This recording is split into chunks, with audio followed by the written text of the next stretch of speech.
So I wanted to start with Davidica.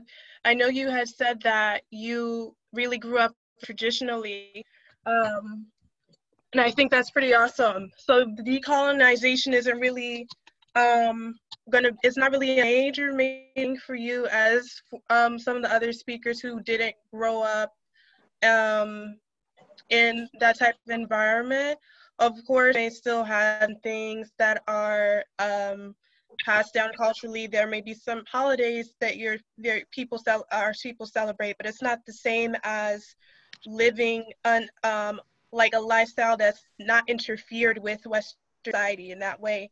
So instead of talking about what moments or experiences or events prompted decolonization processes, I wanted you to share if your experiences with others that you may be in your organizing community and your activism communities, and if there's ways that you help them to connect to cultural practices. And I don't even want to say cultural practices specifically to a certain tribe per se, but just in terms of having an Indigenous approach to activism, an Indigenous approach to healing and decolonizing that. Do you have any advice or any feedback to those activism communities that you're working with, and how Indigenous concepts like interconnectedness and these different themes that we see and that are shared amongst different tribes can help move that work forward?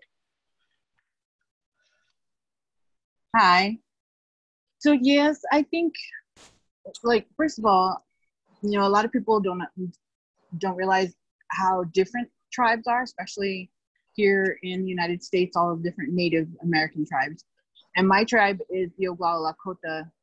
Some people call them Sioux, and I don't like that word, but the Oglala Lakotas. And we were one of the last tribes to be in contact with Europeans, to be in contact with non-Lakota people. So we have had the least amount of colonization compared to like the East Coast and the West Coast natives who have had, and even the South American natives who have had contact since the 1400s, since Europeans landed.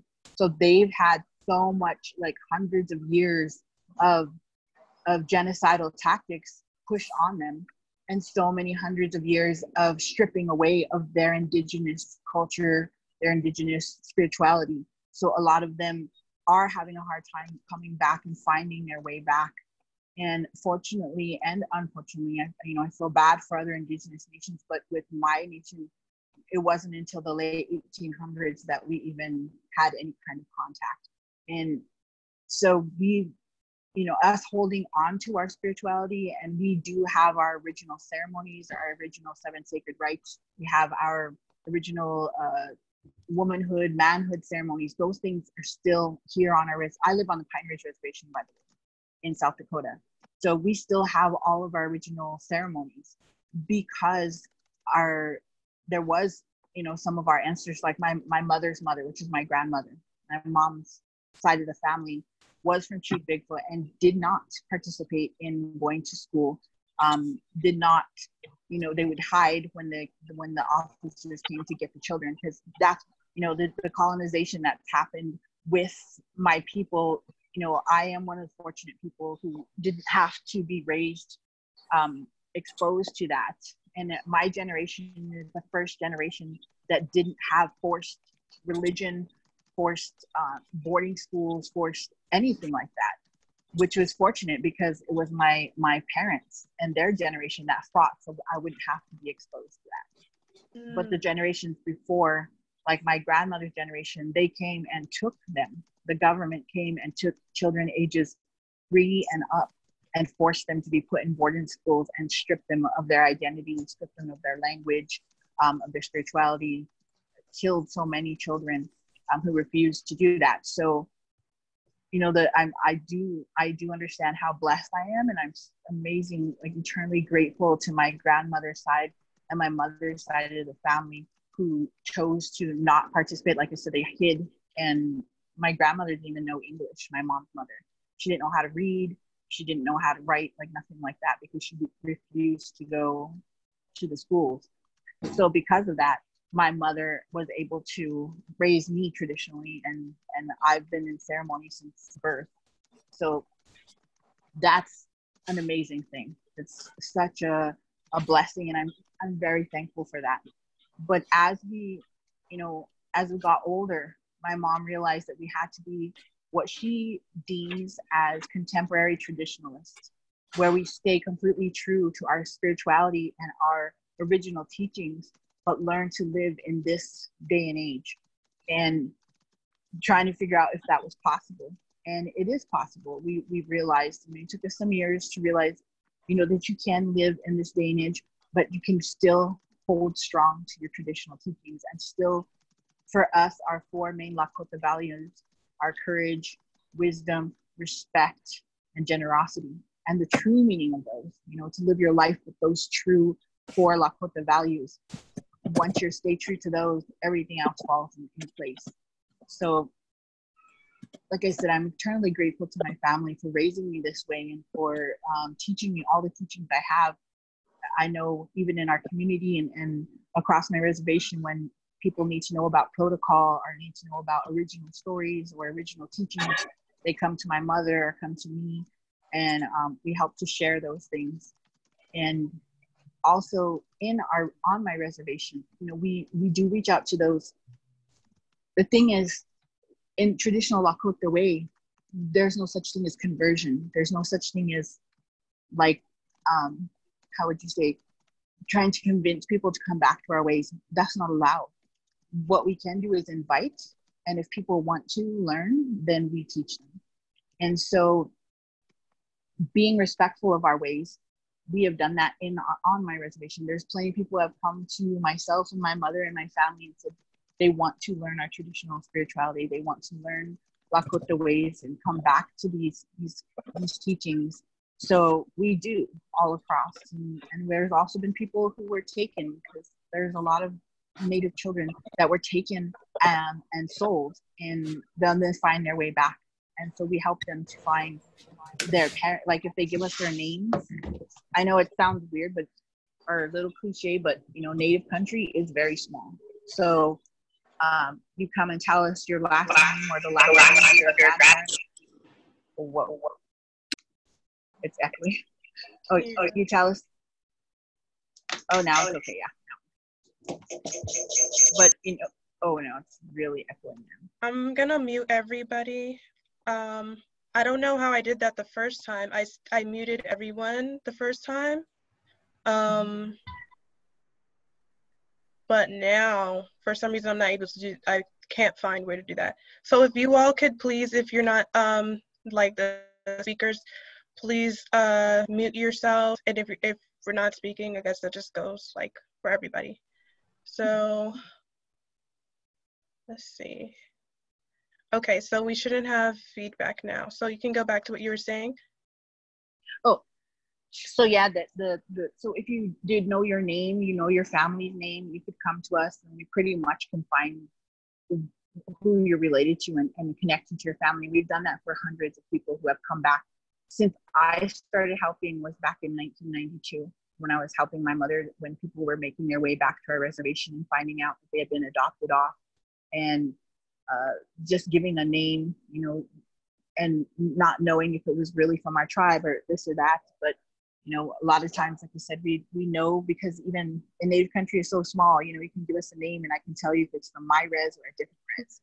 And so we've done that, and that's been seriously, like I said, a gift that we are helping our people come back to their ways. And I think also a lot of times people who are not raised traditional, they fight with this internal struggle of, am I good enough to know my indigenous ways? And I can't say about any other tribe, but I know with our tribe, we always talk about, in Lakota way, everyone deserves to know these ways, because they are good ways, and they're comforting and they're strengthening.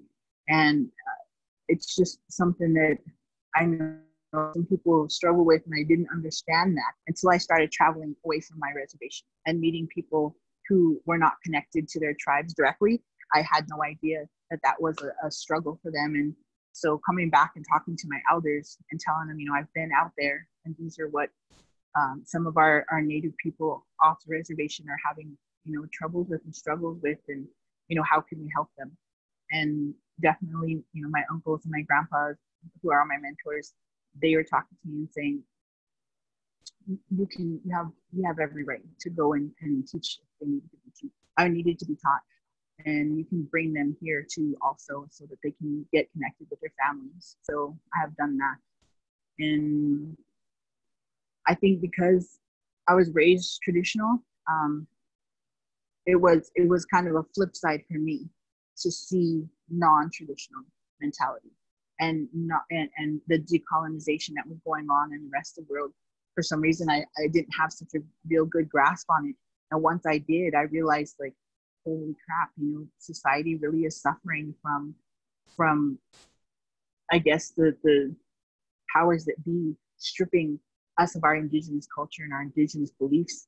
It's left a lot of our people lost and lonely and empty.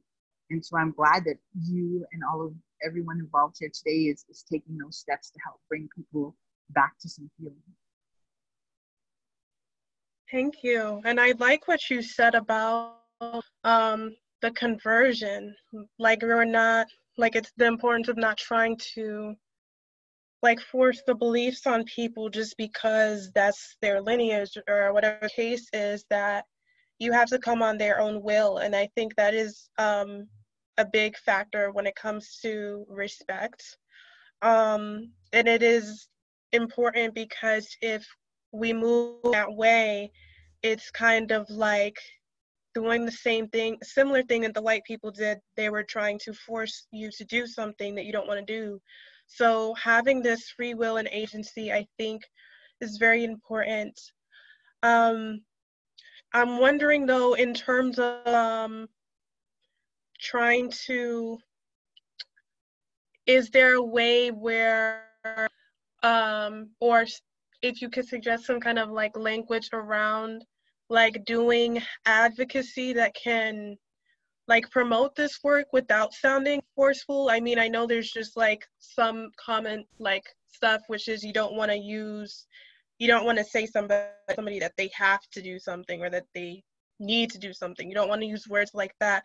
But what are some strategies that you have seen used, or maybe used yourself, or that other people use, to be more inviting to people who maybe about these practices or their lineages, or for whatever reason? Sometimes people don't think it's real.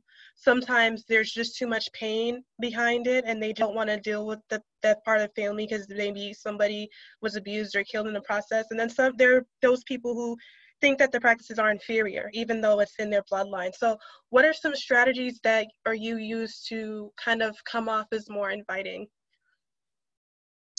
Well, I know on my reservation, we just put on a lot of cultural activities. And so, to me, we separate cultural and spiritual.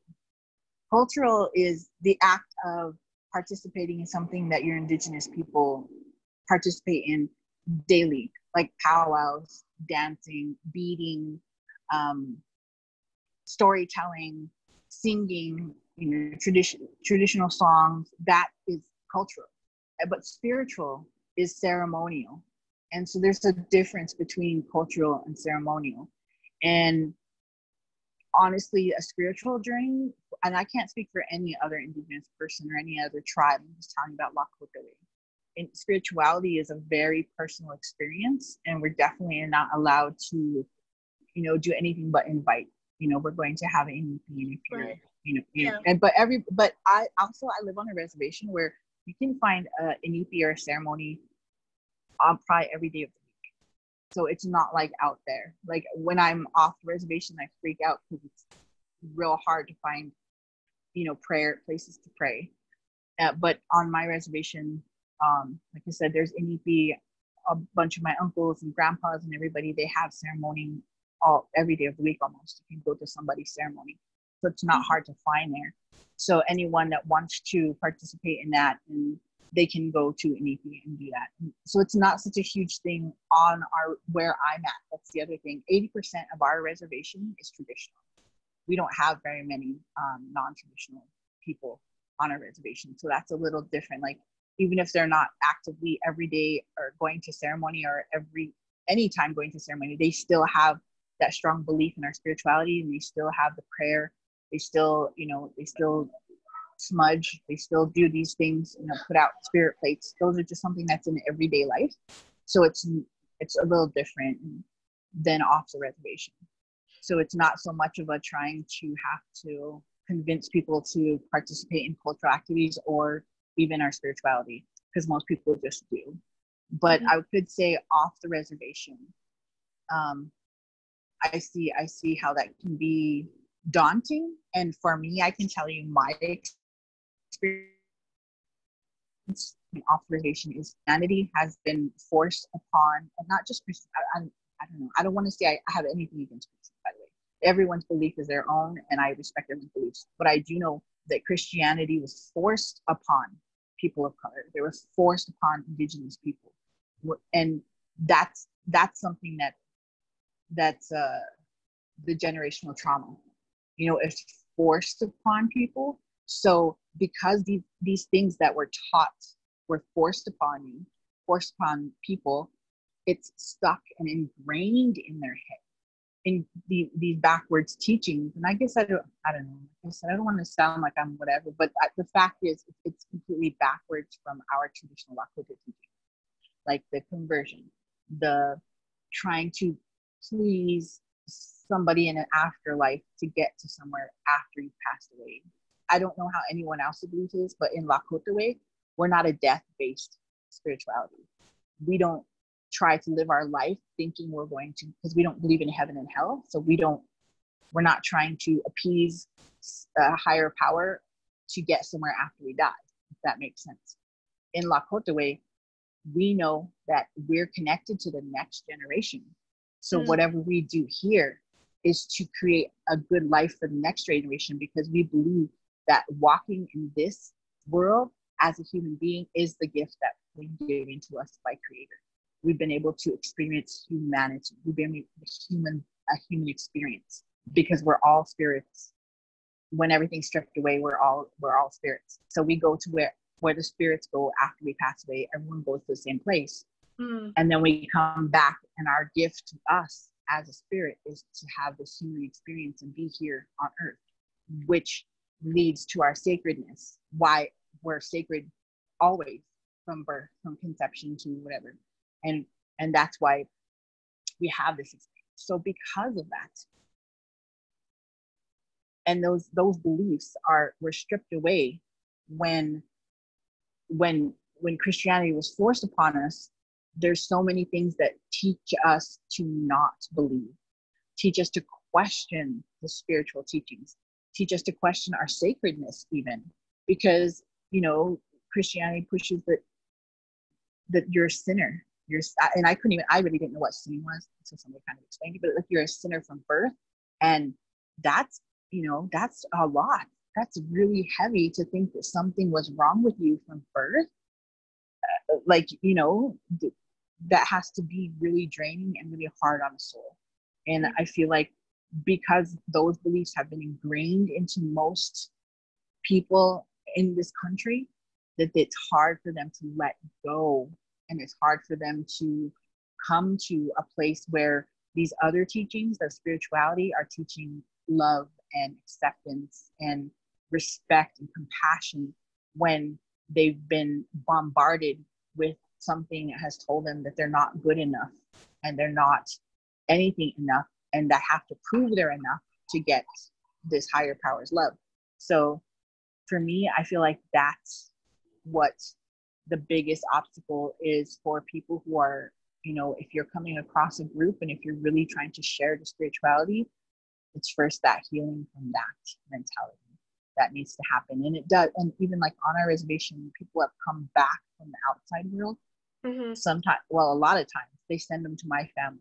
I had one young man who was raised in Georgia, by a Baptist Methodist family. He found out he was from my res. He was adopted off, so we sent him back. And he was staying with different family members, and there was nothing they could do to reach him, so they sent him to live with me, and live with me and my mother. And it was like seriously a whole 6 months of helping him let go of those already ingrained thoughts, that mentality.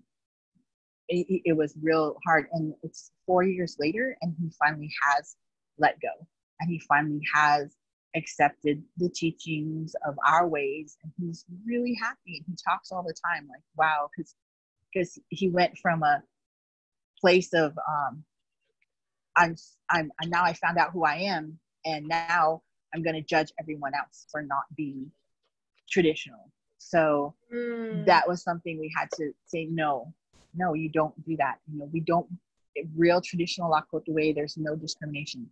There's no separatism. There's no racism. There's no prejudice. There's no judgments that way. And if you can honestly let go of all of that, and even types of sarcasm, you let go of those things, and all of a sudden you're open to true compassion, to true acceptance, to true love, like loving relationships and respect, true respect. So like I said, I wouldn't know how to really like push out there except for putting on these types of things, putting on events and saying this is what we're teaching, and we're not trying to, and especially just openly explaining, this is what we're teaching. We're not trying to say anything bad about anything. We're just trying to show you this is what has helped us. And this is something that has brought healing. And this is how it brought healing, because people need to hear how healing was brought to them. That gives them a sense of safety and gives them a sense of wanting to know more. Thank you for sharing. That was actually really helpful. Just trying to focus more on like words like cult people are more familiar with, and using the arts, like you're saying, the power of the drum, using the arts as like a gateway. And it's kind of like a disclaimer, just like saying that we do not want to, we're not trying to put down any other religions or any specific spiritual systems. We're just trying to show the cultures and things of that nature. And it's important for us to remember, like, not to get high and mighty on our journeys. Like, just because we know this, then that just means the other people are, inferior and stuff like that. So thank you, Little Spotted Horse. We're gonna go to Go-Go now. If you could, there we go. If you,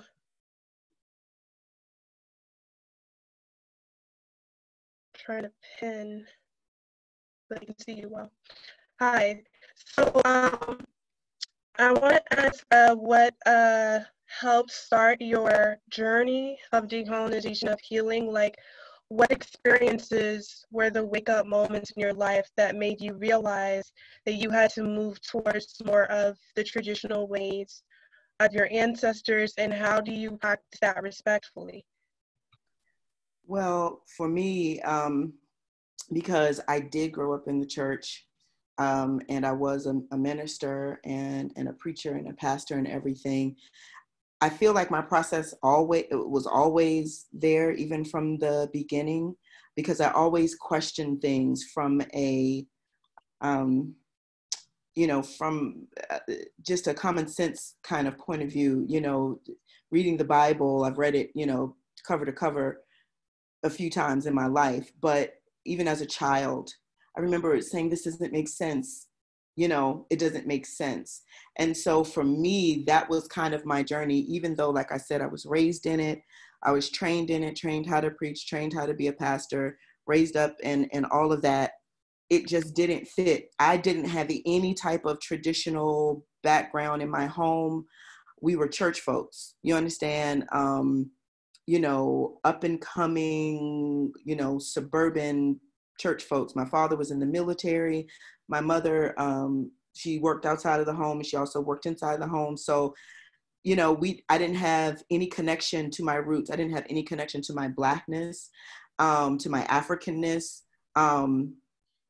you know, I am one of the lighter skinned ones in my family, and I was literally called white girl. And that's not like a sad story. That was like, that's how disconnected, you know, I was from my roots. You know, my natural hair is blonde. And so it was like, oh, she's a white girl, or they would call me wigger in my own family. And it was really, it was really when I got into like high school, I would say. And, you know, like I said, my father was in the military, so we moved around a few times, and I ended up in high school in Fort Dix, New Jersey. And there was the 5%ers, you know, the 5% nation, the nation of gods and earths. And I think from that point, I started to kind of question about Africanisms and just, you know, Blackness and all of that. And as we move forward, I would say it was definitely during the time when I started to question my belief as a Christian. Like I said, I was a pastor, and I had people following me, and I was responsible for people spiritually. But within myself, there was a rub. It just was not sitting well with me. I couldn't preach any longer what I wasn't really believing, you know, and I had questions like, where was God, you know, during the Ma'afa, during the 400 years of enslavement, and, you know, 50 years of this and that and that. So all of these kinds of questions. And I began to get into like Black consciousness, like RBG, you know, real Black militantism. And so my journey's a little long and drawn out. I was in that for a while. But the heavy kind of masculine energy, the aggression, it was draining me. And I said, there's got to be something. My soul was not satisfied. And it was not until I began to get into African-based spiritual systems and study African-based spiritual systems, you know, began to research Kemet, began to research Ifa and Orisha-based traditions and things of that nature. And even got into hoodoo and began to study and research that. And then one day, my Idlozi, and Idlozi and Ubungomo, which is the tradition I'm initiated into, is your chief spiritual guide. It's your chief spirit guide. Everyone has Idlozi, right? But everyone is not called to be a knowledge bearer, a knowledge holder. What I began to understand was what happened on that day was that Idlozi manifested. I had a full manifestation of this ancestral spirit that is embedded within me. And so once that happened, then it was like, okay, this is the path. And for me, because I lived such a colonized life, I mean, no connection to the land, no connection to indigeneity or anything growing up. It took that very jarring experience for me to start for my ancestral memory to be activated. And when that started happening, my Lozi began to literally walk me back through time to see how my ancestors got from the Eastern Cape of South Africa down through the West Indies, up through Haiti, and landed here in America. You understand what I'm saying? And so that was my journey. That was what it was like for me as a young, you know, Black woman in America who has this very deep, you know, Christian background, you know, with all the spiritual gifts and all of that other stuff, but just this kind of mental thing. It took literally a moment of possession outside of myself to wake that up in me. And once that happened, then it was a done deal for me then. You know what I mean? So my journey into reclaiming my indigeneity has absolutely been very closely linked with my spiritual awakening. And for me, living here in America, I know I have, you know, Native American, you know, ancestry, but it's very choppy, you know, especially being Black. and having Cherokee blood. And I don't know if you know, like there's been a lot of back and forth with the Cherokee Nation and the Black descendants of Cherokee people and all of that. So I wasn't really able to get into that the way that I wanted to, or the way that I felt like I wanted to. But thankfully, my ancestors called me all the way back to South Africa. And what I learned there is that, and I put it here in the comments, I said, everything, like she mentioned the speaker, little spotted horse, she mentioned powwows. So in our tradition, we have umgida. It is the ancestor ceremony. And when you look at even down to the dress, the similarities are so striking. It's almost like, how? And so for me, what that did was it let me know that spirituality doesn't belong to this group or this group or this group or this group. Spirituality is universal. And what you see in one, you'll see, you know, like I have on beads, you'll see beads, you know, feathers, you'll see feathers, animals, you'll see animals, you know what I mean? It's the same connection. And for me, that has been the reclamation, understanding that this true path of spirituality is something that transcends culture. It transcends these artificial constructs like race, like, you know, all of these things. And it's so inclusive and it's so healing. And so for me, just embracing, diving headfirst into it has been the way for me, because I'm constantly having to confront that colonized mind, constantly. It's like the ego, right? You constantly have to keep it in check. And what I recognize is that for many of us, the mental health struggles that we have is what is really happening for us is we have our indigenous mind and that colonized mind that's on top of it. And it's a battle between our natural indigenous way of being, our ancestral way of being, the way we perceive the world, the way we think about the world, the way we interact with the world, and those things that we see and cannot see, that is diametrically opposed to the colonized mind. And it is a challenge. I mean, we're having this conversation in English. So it's a challenge that we all have to constantly confront. And I feel like that is a part of the reclamation process, is just understanding that, you know, we got to bring in that indigenous way of thinking and seeing the world. And in that, it is protest, that living traditionally, reclaiming those traditional ways of interacting with one another. You know, for instance, in my tradition, and in Zulu culture as well, you know, we don't just say hello.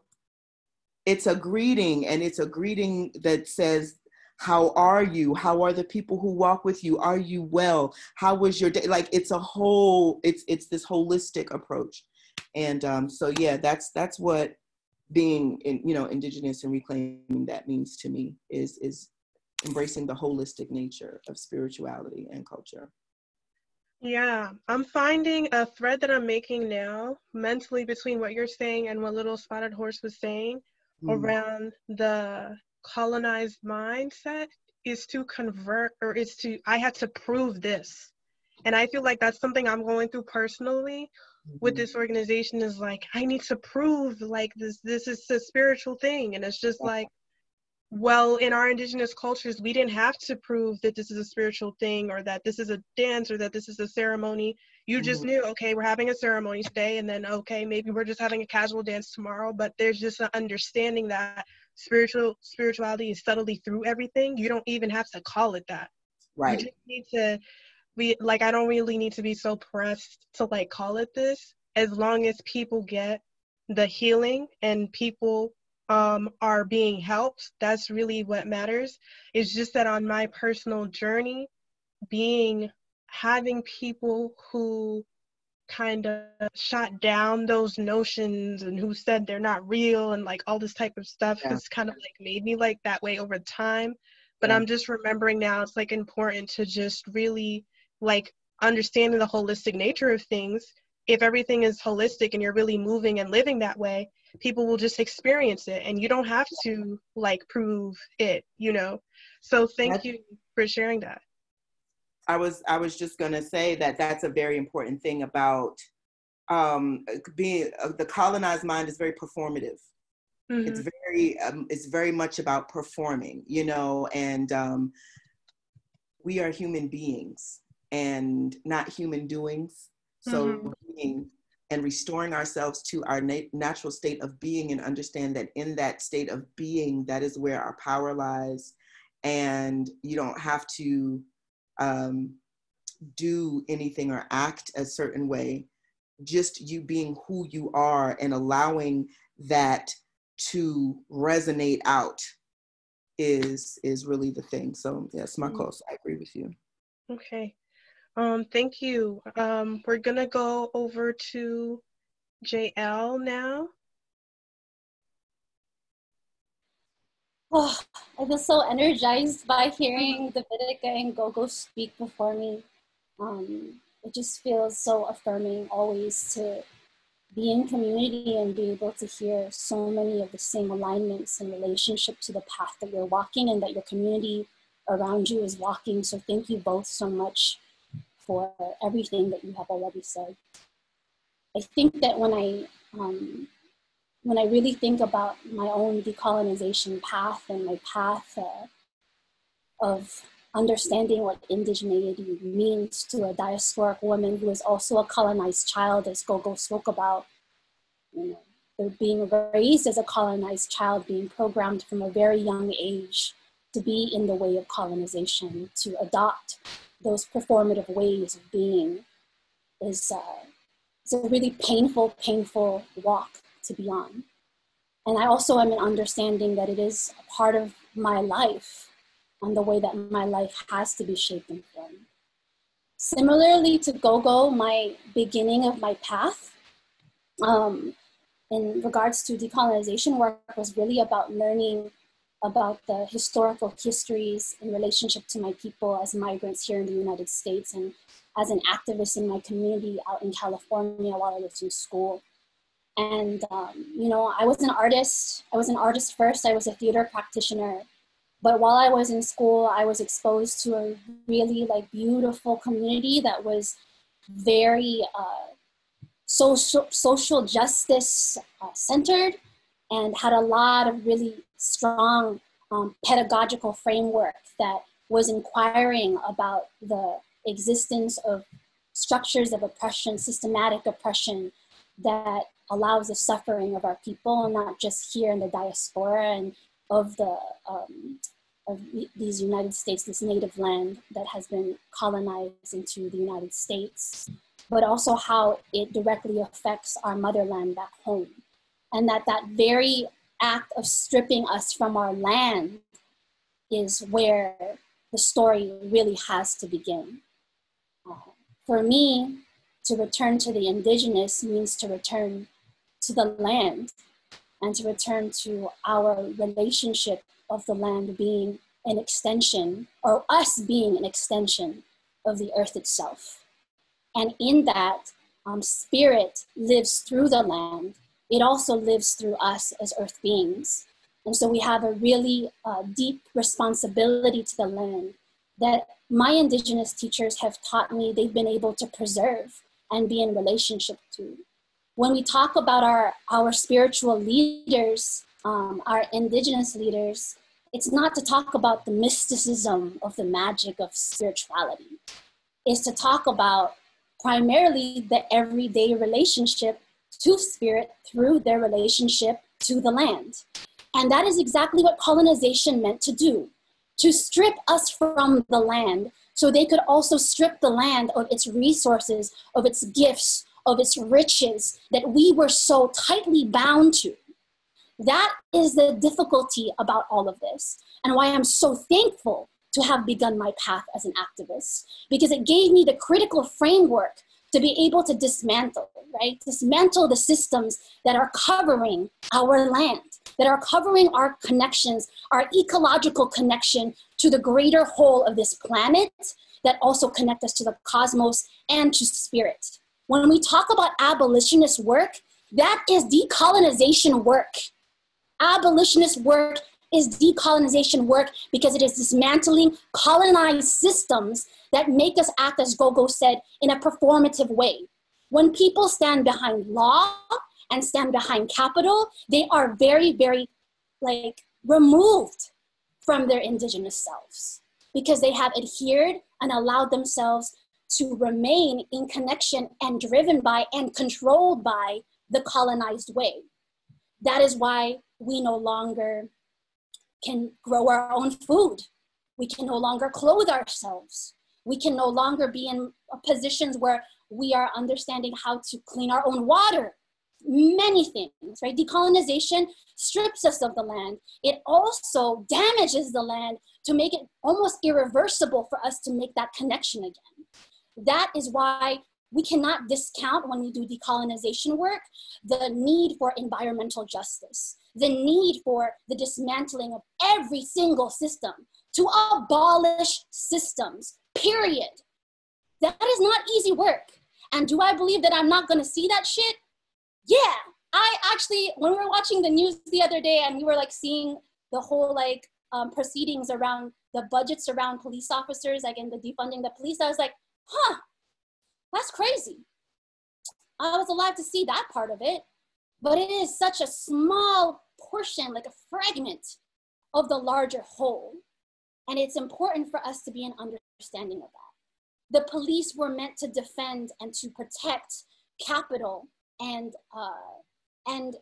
property, which is all about that, right? So when we think about even the way that the lands were split apart, that's why I refer to the Philippines as the colonized archipelago. Our people, people are always like, oh, Filipinos look so different from each other. Where are those origins? Our languages are so different. We have hundreds of languages. What's up with that? How is that even possible? Are you all Asian? Are you Pacific Island? Do you have African roots? We all have African roots. That's, that's a whole other conversation.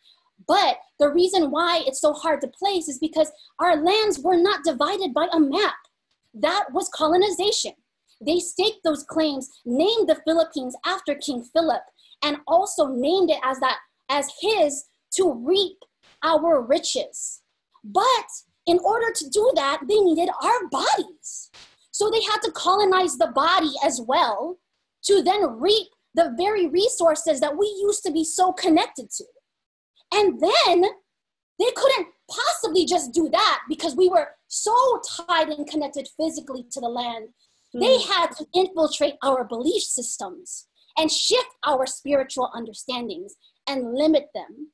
The indigenous spiritual beliefs that I have reclaimed and understood from my teachers are limitless. Spirit is limitless. Their religions in colonization meant to limit us. And this is all of that. And it's so important. So whenever I speak in relationship to my spiritual inheritances, my ancestral connections, I have to talk about how we are in a state of white supremacy and patriarchy and capitalism. And so many people have lost their way of being able to navigate that. There is one thing I always say when I'm in spaces with folks, and it comes from Davidica. So and she knows I quote this all the damn time. But she said to me, there's no right or wrong, there's only honorable and dishonorable. And we have lost the way and understanding of how to be in honorable and dishonorable, because that discernment comes from spirit, and right and wrong comes from religion. It comes from doctrine. It comes from law. It comes from human beings staking privilege based on property and based on capitalism that makes us feel like we cannot free ourselves. When we are free. We're always free. Our liberation is bound to us. And Earth reminds us of that. Mother Earth reminds us that we are free.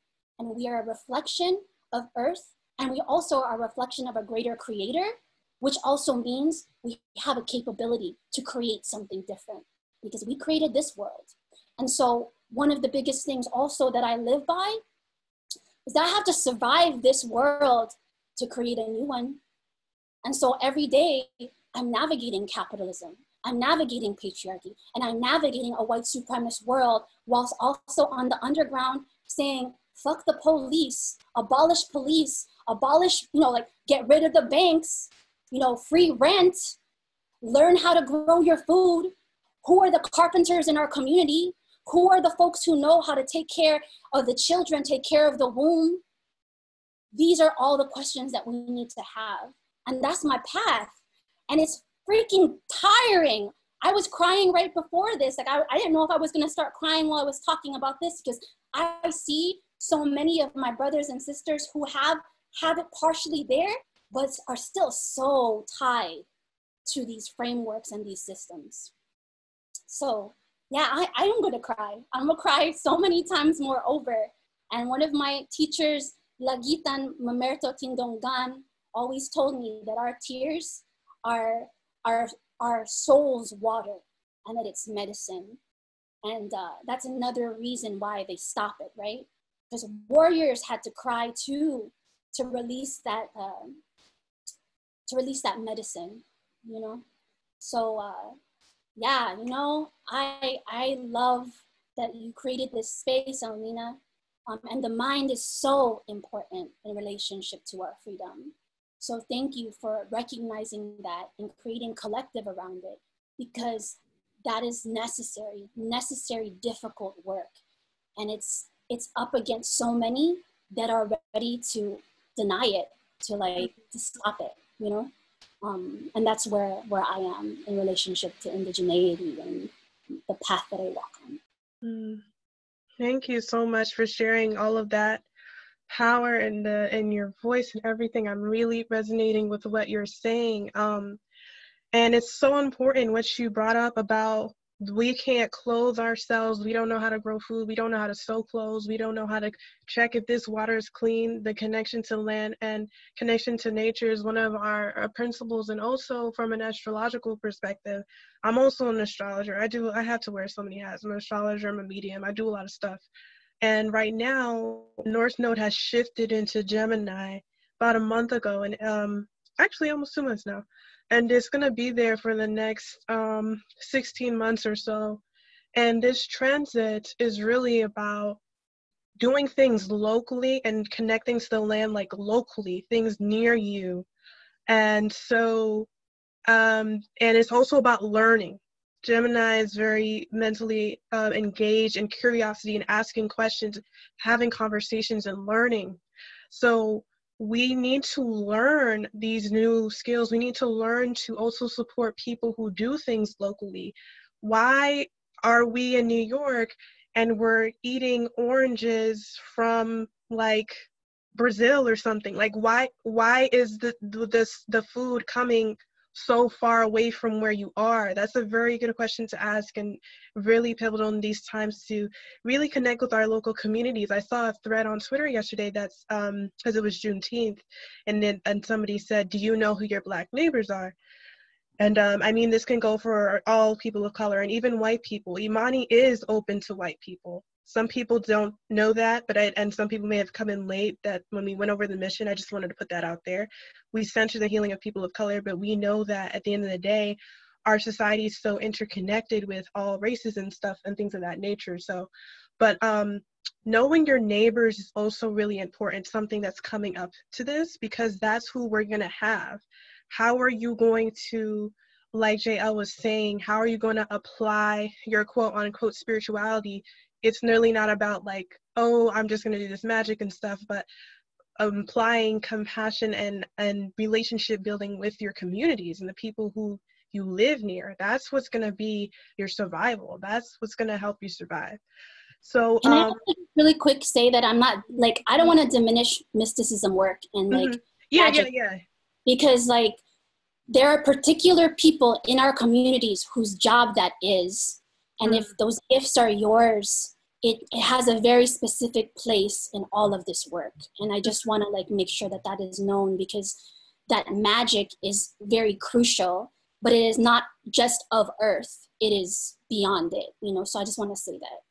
Yeah, that is also very important, that work is there. I'm one of those people. That is one of the hats I wear. I do have to do spiritual magic stuff and all of that, but It's good to also know your role. I'll put a link in here. If y'all have seen the little circles that have been going around in terms of revolution and healing work in the community, there's some people who are the healers, and there's some people who are the front lines, and there's some people who do both. And knowing where you are on that is very important so that like various people's work is not minimized. So yes, thank you for adding that clarification. So Tasha, we can go with you.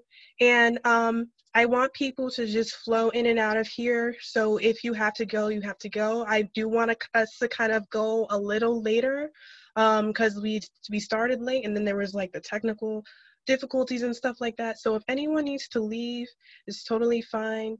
It is being recorded. And if you have questions about this even after you record it, or ideas that you want to collaborate, or just questions you have in general, you can email us at indigenousmentalhealth@gmail.com and we'll get back to that.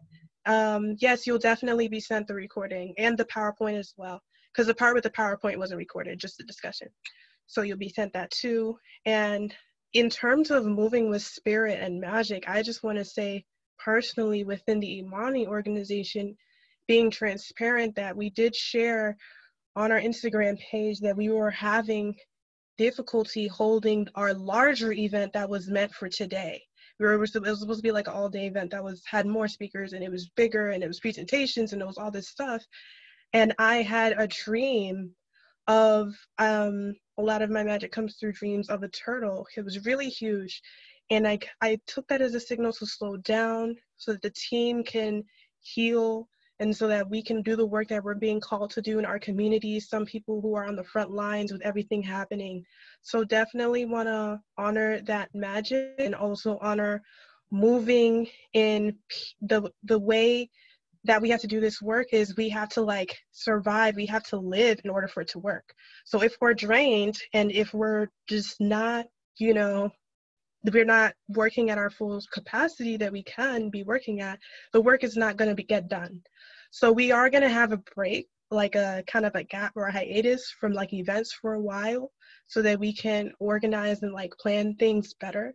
But I do want to acknowledge that ways that we're trying to, as IMHANI, to work with that spiritual aspect as well. So I'm going to have Tasha come on now. If you could share, what experiences prompted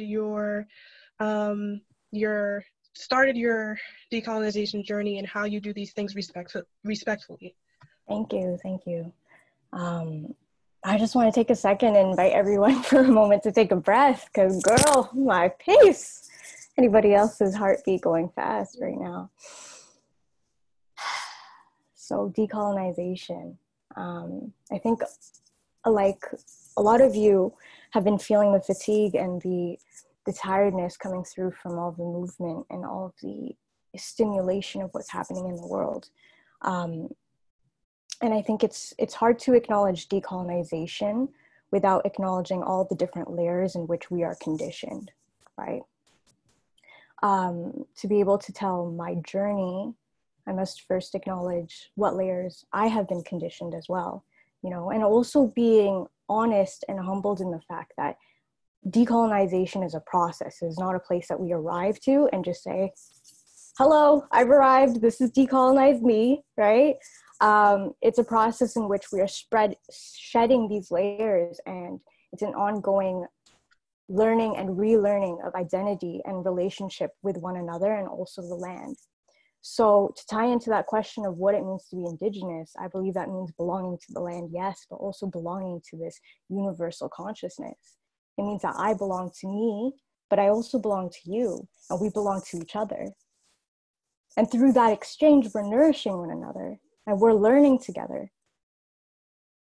As long as we're not all collectively learned and healed, there is still going to be work that needs to be done in the world. And that has been a really strong reminder for me to keep me humble while I'm on this path. At one point, I or you might be able to know something that the next person doesn't know. I might know something you don't know. You might know something that I don't know. But it's this process of teaching each other and holding each other and creating space with one another in order to fully understand what decolonization means. It's like that image of peeling back the layers of an onion and crying, just crying while doing it. It's painful, it's uncomfortable, but yet there's some kind of nourishment there at the end of the day. And every part of that onion of decolonization is something that we can take on and really consume for ourselves. So in what ways have we been conditioned, or what ways even personally have I been conditioned in order to align with decolonization? Like I'll be the first to admit, like I very highly conditioned child and highly conditioned history. But I say that with a lot of respect too, because I think it's also important to not to diminish the experiences that our ancestors and our family members had to experience, had to go through in order for us to be here in this position. As much as there's a lot of work to be done and also a lot of growth on my own journey to still step into, it's really important to me that I have still, and I preserve that respect for those who came before me, and respecting the fact that, you know, my family and my ancestors did what they had to do in order to survive. You know, the process was not perfect. There were many losses, and there still are, and there's still a struggle also within the diaspora to reclaim identity and what this concept of identity is. But having that respect is really important. I say that just to preface because I have a very interesting, like I've mentioned earlier, lineage.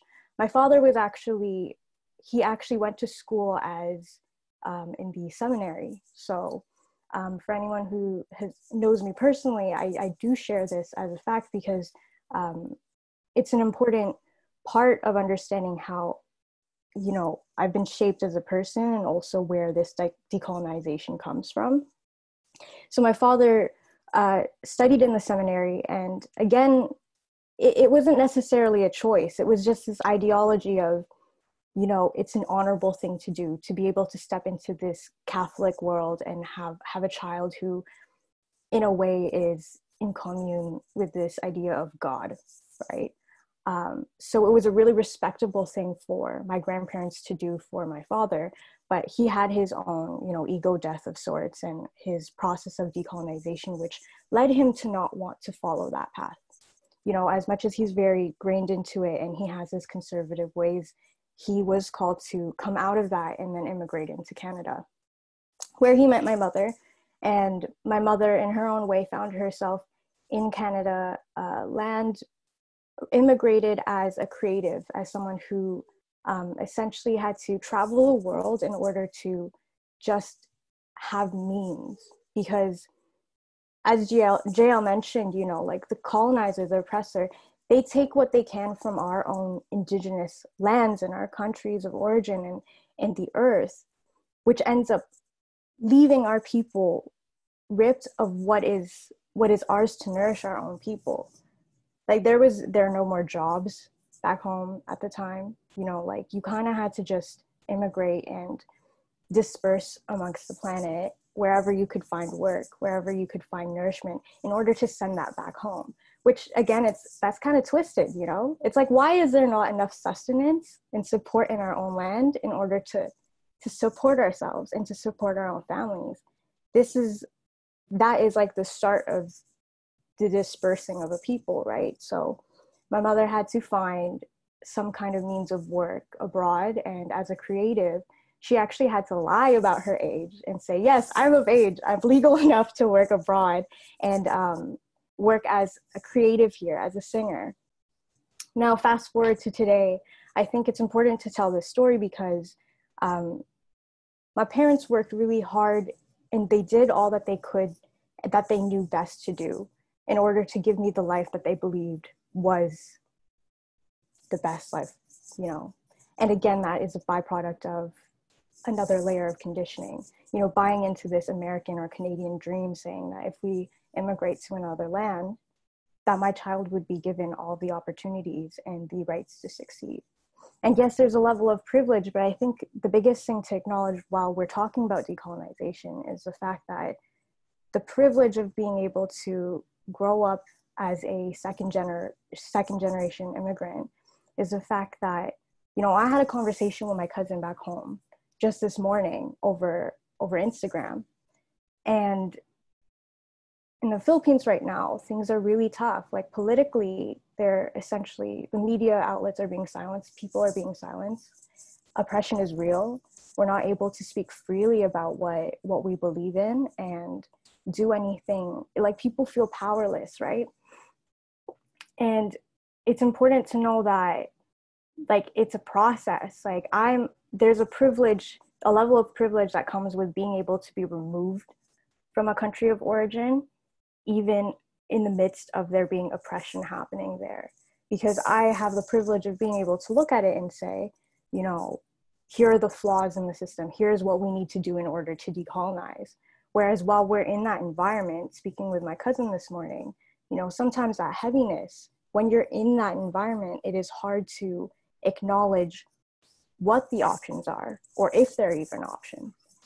So I bring that up just because I think, yes, there's a lot of heaviness and there's a lot of things going on in the world, but what I feel really called to right now is spread awareness in, you know, that unity and that oneness in the world is beyond just our cultural standpoints. It's like there's suffering in the world, and also having that level of empathy and understanding that when we claim and tell others and tell ourselves that we are going to dedicate to this decolonization path, there's so much depth and responsibility that comes with that.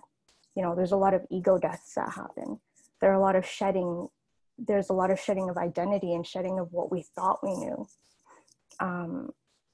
Personally, I had many ego deaths even around gender, around my own body and the vessel that I was born into, having also autoimmune issues within my health. Like, there are many things even on a physical level that have actually brought me to the brink of nearly dying, and then coming back, having that clarity of understanding that why we are here and what is the purpose that we are sent here.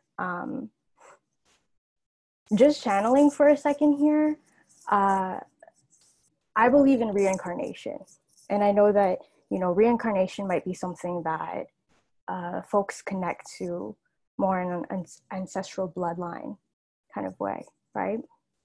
But it's that thought that if we believe in reincarnation, our souls have in a way created that karmic contract in dedicating ourselves to a particular purpose. I dedicate myself to the purpose of being reincarnated in this lifetime for what? And I suppose that's the question that we're asked when we're on this decolonization path. What have we chosen to reincarnate as, and for what purpose? You know, it's been mentioned by previous speakers as well that we all have our own parts in this process. We all have our own roles. We all have our own powers, if we were to speak about mysticism as well. But it's asking that question, getting very clear on that question for ourselves. What have we reincarnated in this time to shed and focus on and provide as a gift to this level of oneness, to this level of kapwa? Why am I here? So I suppose I didn't get to really touch upon personal ego deaths or storytelling, but that's just what is coming from my heart right now.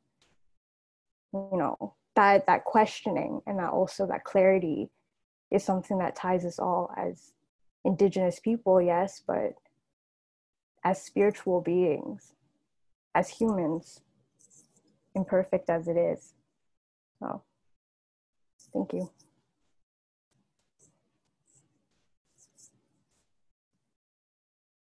Thank you for sharing that, and I appreciated what you mentioned about also unlearning around gender and just like the labels of things as well too. Something that is interesting for me, my pronouns are she, her. I don't really have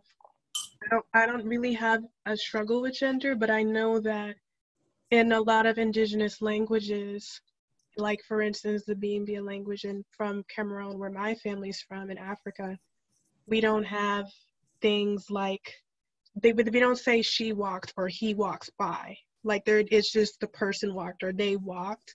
There isn't this like strong binary labeling that happens. And I think it's kind of related a bit to the point earlier about having to prove something and having to label something it this way, so it'll mean this thing and it'll look this way. And I think that's an important thing to acknowledge too when it comes to Indigenous practices and languages. So now we'll have Taina. If you want to share your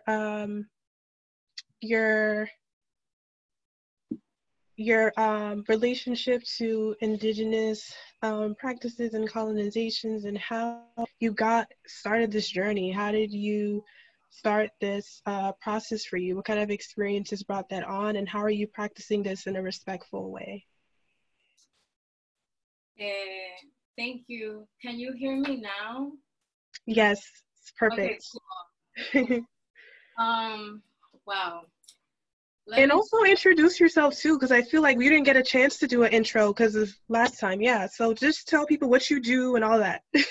Cool. Yeah, first, I just want to say, like, I'm so honored to be here. And I'm so overwhelmed with everything because I feel like a big surge of, like, healing energy with this conversation. So if you hear me overwhelmed, that's the reason.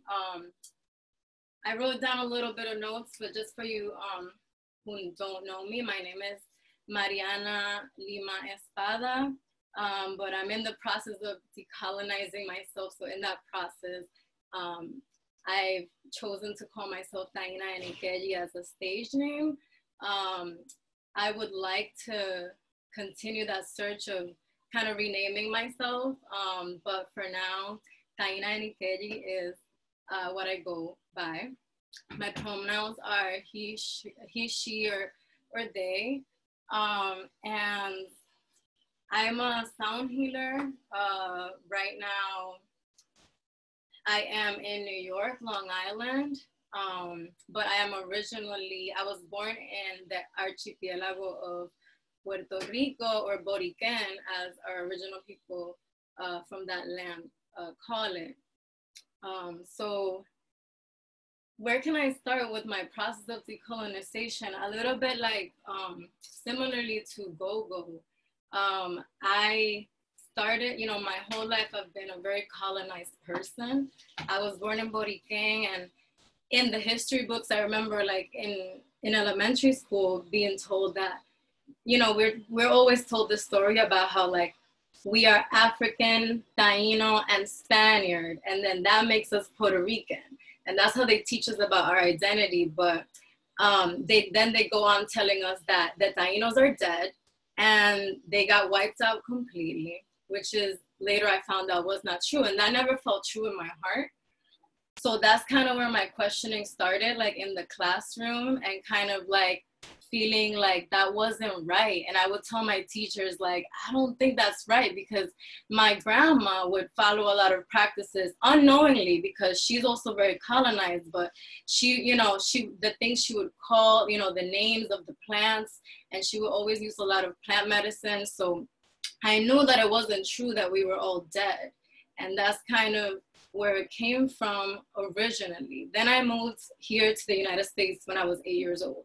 And, I was kind of trying to fit in that whole time until I decided to go back to Boriquen for university.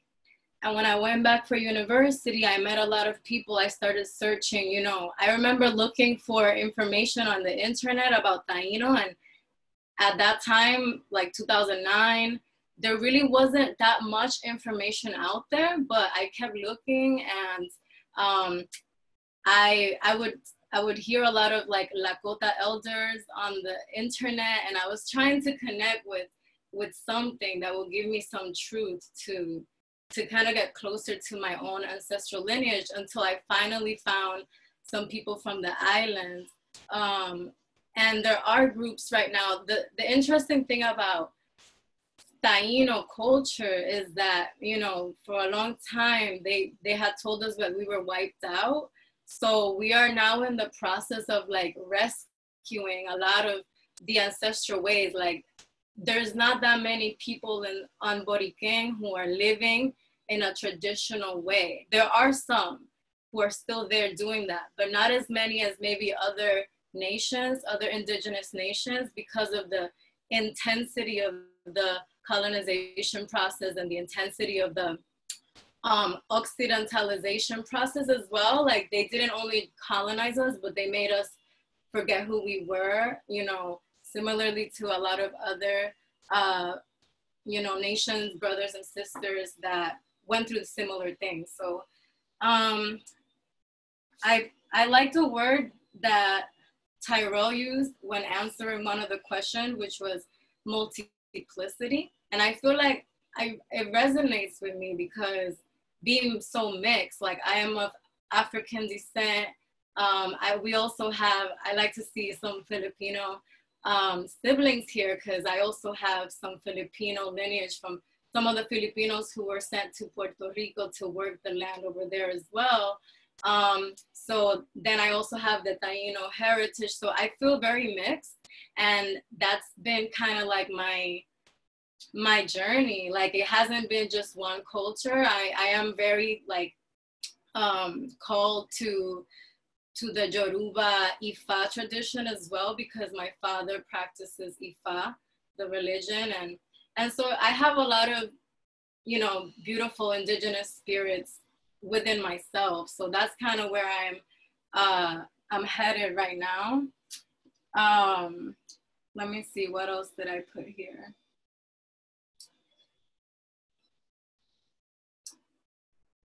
Oh, well, yeah, so JL, I really enjoyed. I just took some notes about what everybody says, so I just wanted to comment. I really liked what JL said about returning to the lands. I'm actually in a process right now where I'm having to decide, like, where do I go? Do I stay here where I am, or do I return to my original land where I was born? And I'm being very called to that, because I do believe strongly that decolonizing yourself is going back to the land as well. So,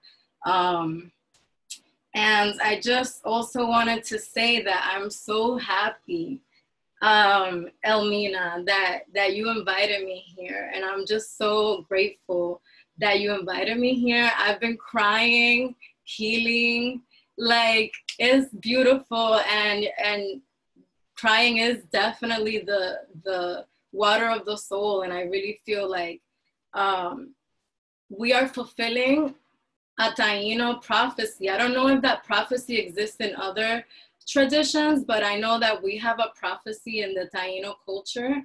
It's called the prophecy of the Cacique Aura Sure.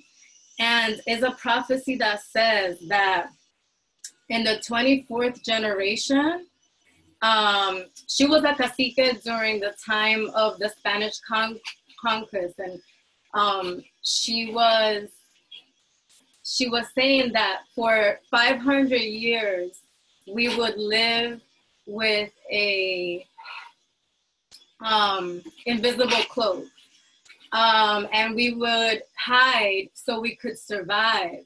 But that 500 years later, we would come back, and there would be a resurgence of our, you know, our consciousness into our own indigenousness. So I really see these meetings and these gatherings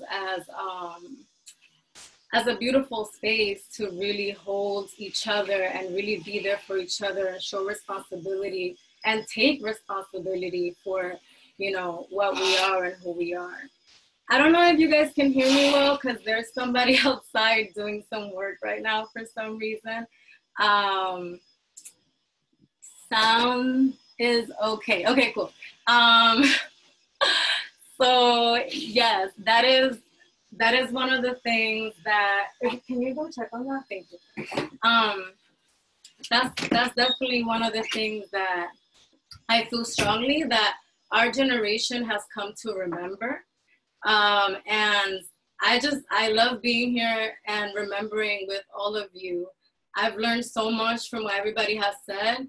To answer the question about how to do it respectfully, I think that what I honestly, the only thing I can do when I look back and I continue to look for information about who I am is to talk to my elders, and just to really not be afraid to ask the questions like somebody said, because you know, we can't know it all if we don't ask our elders. And a lot of times our elders won't tell us unless we ask them, because they've been repressed and they've been oppressed. So sometimes it does take you, you know, going out of your way to ask those questions. And I've done that a lot. Like, I talk a lot, I ask a lot of questions. I'm always, you know, oh, well, where did they come from? That's how I found out that we were part Filipino as well, because I was asking my father about my great-grandmother.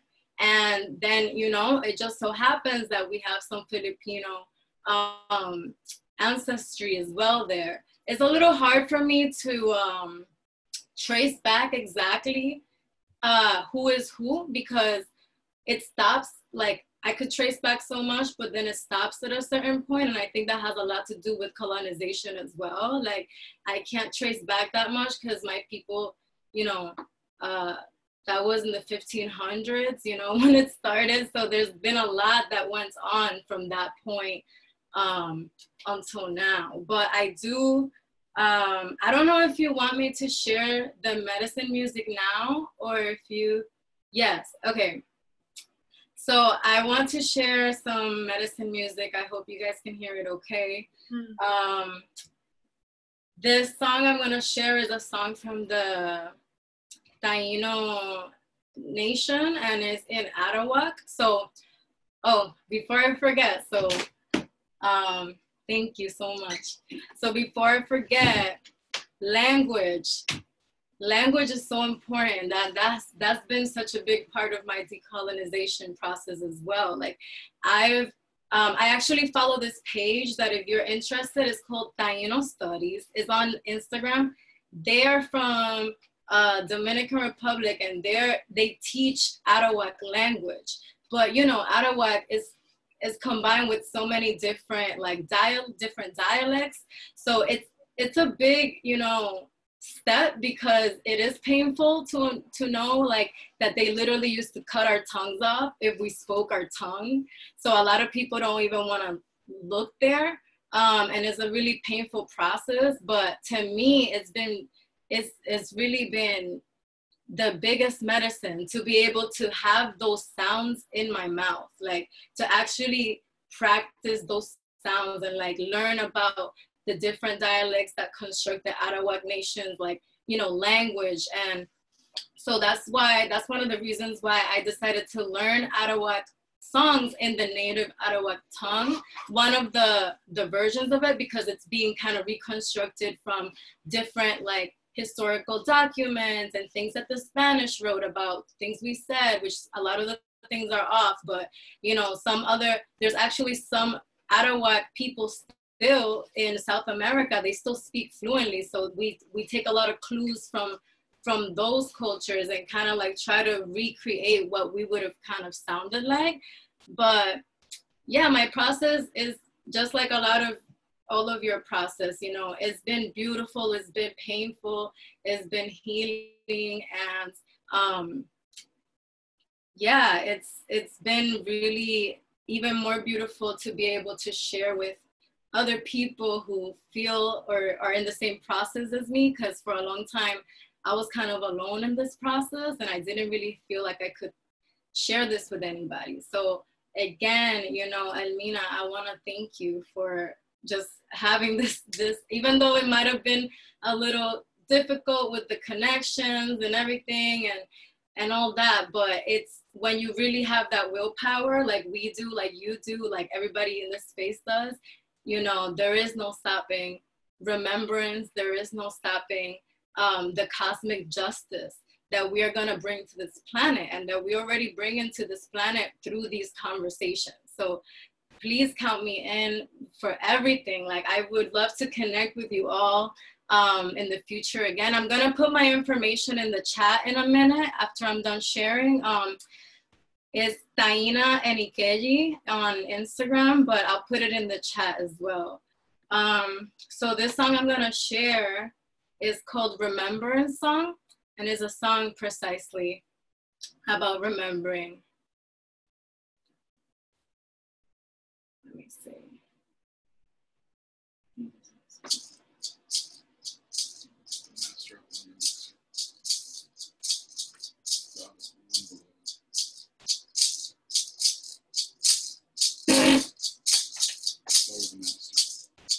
Which one? The word is somebody put it.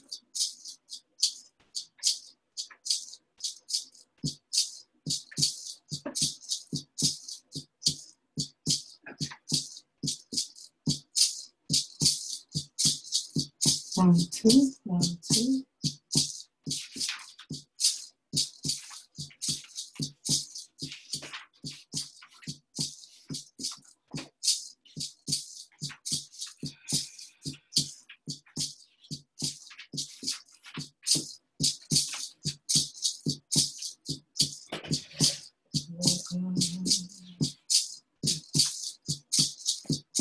Okamayaya pujo bahaku, Okamayaya pujo bahaku, Areito turei kachini magwe, Areito turei kachini magwe, Okamayaya pujo bahaku, Okamayaya pujo bahaku, Naniko ya visi guaro kwarani, Naniko ya visi guaro kwarani, Okamayaya pujo bahaku, Okamayaya pujo bahaku, Areito turei kachini mawe, Areito turei kachini mawe, Okamayaya pujo bahaku, Okamayaya pujo bahaku, Naniko ya visi guaro kwarani, Naniko ya visi guaro kwarani, Okamayaya pujo bahaku, Okamayaya pujo bahaku, Areito turei kachini mawe, Areito turei kachini mawe, Okamayaya pujo bahaku, Okamayaya pujo bahaku, Naniko ya visi guaro kwarani, Naniko ya visi guaro kwarani, Okamayaya pujo bahaku, Okamayaya pujo bahaku, Areito turei kachini mawe, Areito turei kachini mawe, Okamayaya pujo bahaku, Okamayaya pujo bahaku, Naniko ya visi guaro kwarani, Naniko ya visi guaro kwarani, Okamayaya pujo bahaku,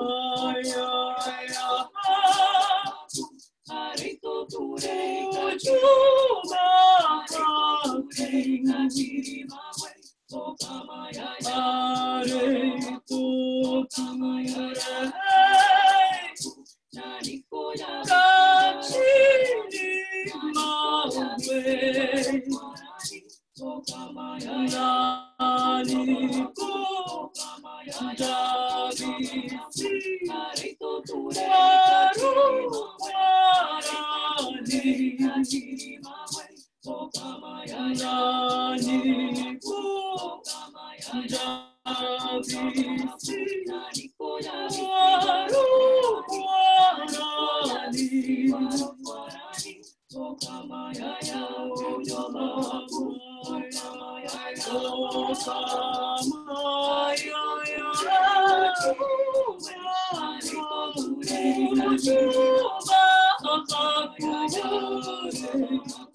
Okamayaya